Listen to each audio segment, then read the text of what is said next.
Dr. George Yacus. I want to talk a little bit today about what my spiritual and moral qualifications are to be your next representative from Virginia's 3rd District. I'm an elder here at the Bayside Church of Christ, located on Shell Road in Virginia Beach. And we have a congregation of about 300 to 400 people, and I've been an elder here for 18 years. I want to talk a little bit about, for those of you that may not be, spiritually inclined, that I have values and I have Judeo-Christian biblical beliefs that I am not able to just abandon as I'm your representative, and they're going to help guide me and help be my compass and navigate as we go through different issues in Congress. We are a nation, a Christian nation. The Supreme Court has verified that in a lot of the decisions that they've made. We were founded on Judeo-Christian principles. In fact, a good third of the Constitution and Declaration of Independence were actually sourced from biblical scripture. So this is what I believe. Our nation was founded this way. We don't want to be a theocracy. But we do want to be guided by people that have these types of values because they've worked so well for America. So again, I want to talk a little bit about being an elder here at the Bayside Church of Christ. We have one of the most beautiful campus facilities to be able to have our worship services and Bible classes and do other things for the community as well. Behind me is our Family Life Center.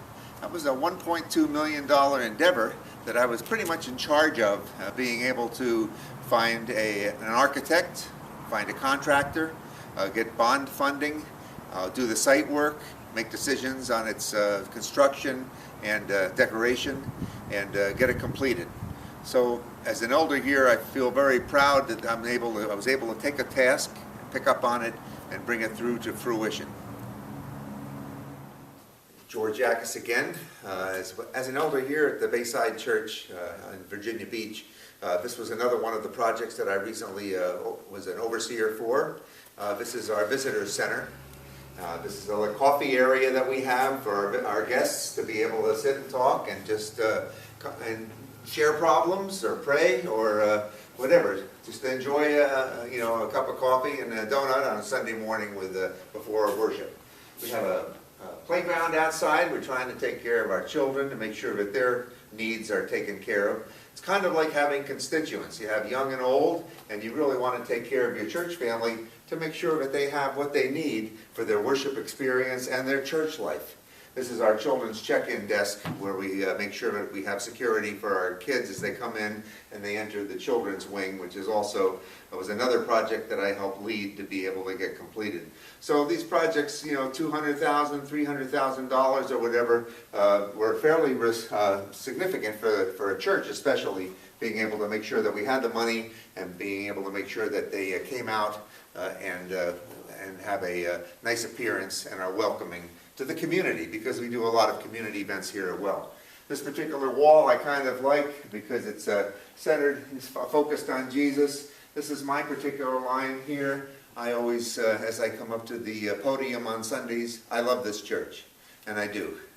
So just to let you know a little bit, this is a part of my church life and what I'm engaged with as I'm here every Saturday, every Sunday, and every Wednesday. So in closing, when talking about character and my spiritual life, I'm a Christian and a conservative, Judeo-Christian principles, and I just want everyone to know that as being an elder of this church for 18 years, there are certain qualifications that we are supposed to maintain. Whoever's to be an overseer desires a noble task.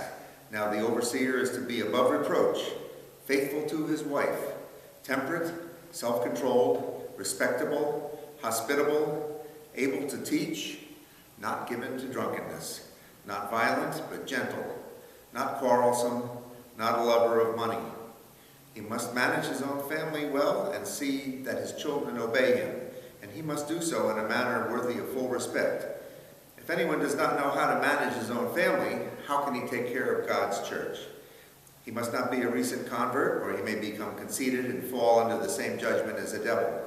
He must also have a good reputation with outsiders so that he will not fall into disgrace and into the devil's trap. An elder must be blameless. This is from Titus. Faithful to his wife, a man whose children believe are not open to the charge of being wild and disobedient.